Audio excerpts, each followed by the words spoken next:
Problema 10 del tema 2. En este circuito nos pide calcular las lecturas de los distintos aparatos conociendo la lectura del voltímetro 3. Esta caída de tensión es la misma que tendríamos aquí y aquí, con lo cual podríamos calcular directamente las corrientes que circulan por estas dos ramas. Aplicando la ley de Kirchhoff de corrientes en este nodo, sabemos que la corriente que circula por aquí será igual a la suma de las otras dos. Con lo cual, conociendo esta corriente de aquí, podemos calcular esta caída de tensión, que es una de nuestras incógnitas. Además, la caída de tensión 2 tendría que ser igual a la suma de esta caída de tensión más esta caída de tensión. Conociendo V2 también podemos calcular directamente la corriente que circula por aquí y por tanto aplicando la ley de Kirchhoff de corrientes en este nodo podemos conocer la corriente total y de ahí con la corriente y la tensión podremos calcular la potencia. Empezaremos calculando la corriente que circula por aquí, que será igual I1, vamos a marcarla aquí como I1, será igual a la caída de tensión 3, a la que le asociaremos una fase de 0, partido por la impedancia total, que es 4 más J4. Eso es igual a 17,68 con una fase de menos 45. Vamos a calcular ahora la corriente que atraviesa esta rama o este condensador. Vamos a llamarla I2. Esta I2 será igual nuevamente a la tensión medida por el voltímetro 3 partido por la impedancia asociada al condensador. Eso nos da 25 con una fase de 90. Vamos a calcular ahora la corriente que atraviesa la resistencia de 8. Vamos a marcarla como I3.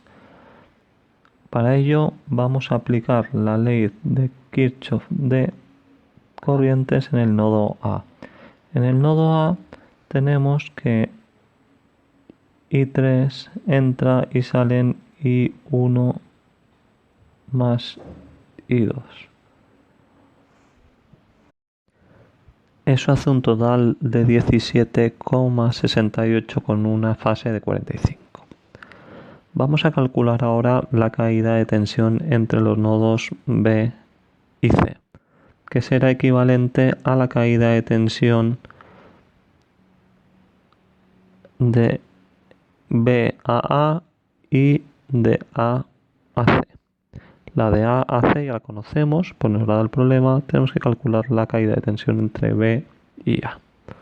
Para ello, aplicamos la ley de Ohm entre el punto B y el punto A y encontramos que la corriente que atraviesa la resistencia es de la I3, que multiplicada por la impedancia asociada a la resistencia nos da 141,44 voltios con una fase de 45. Por tanto, el voltímetro V1 nos daría un valor de 144 voltios.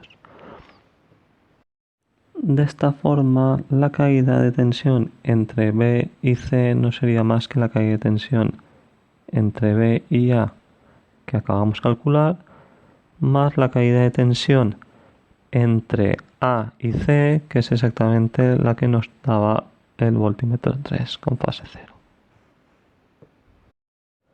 Eso hace un total de 223,62 con una fase de 26,57. Y como el voltímetro 2 nos está midiendo exactamente la tensión entre el punto B, que es esta línea de aquí, y el punto C, que sería toda esta línea de aquí, el valor que nos daría el voltímetro es exactamente el de 223,62. 16,62.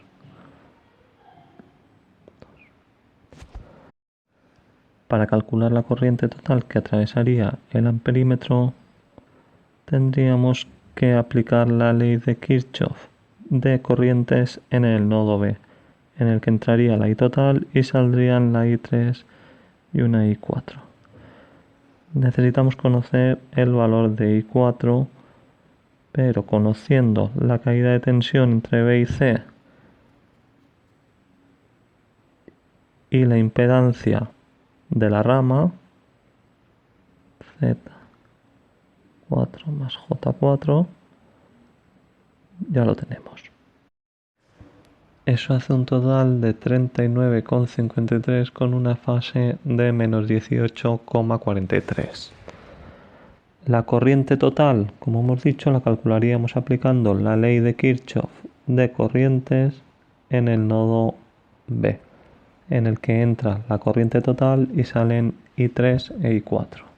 Esto hace un total de 50 amperios con fase 0 y el correntímetro en el punto A nos daría un valor de 50 amperios. Nos faltaría calcular el valor obtenido de potencia aquí. Para ello, sabemos que la potencia aparente no es más que la suma de la potencia activa y la reactiva y se calcula como la tensión por el conjugado de la corriente. Eso hace un total de 11.181 voltiamperios con una fase de 26,57. Pero lo que necesitamos es conocer solo la parte real. Podemos pasarlo a cartesiana y quedarnos con la parte real o calcular la P como S por coseno de phi. ¿Y qué es phi? El ángulo que nos queda aquí.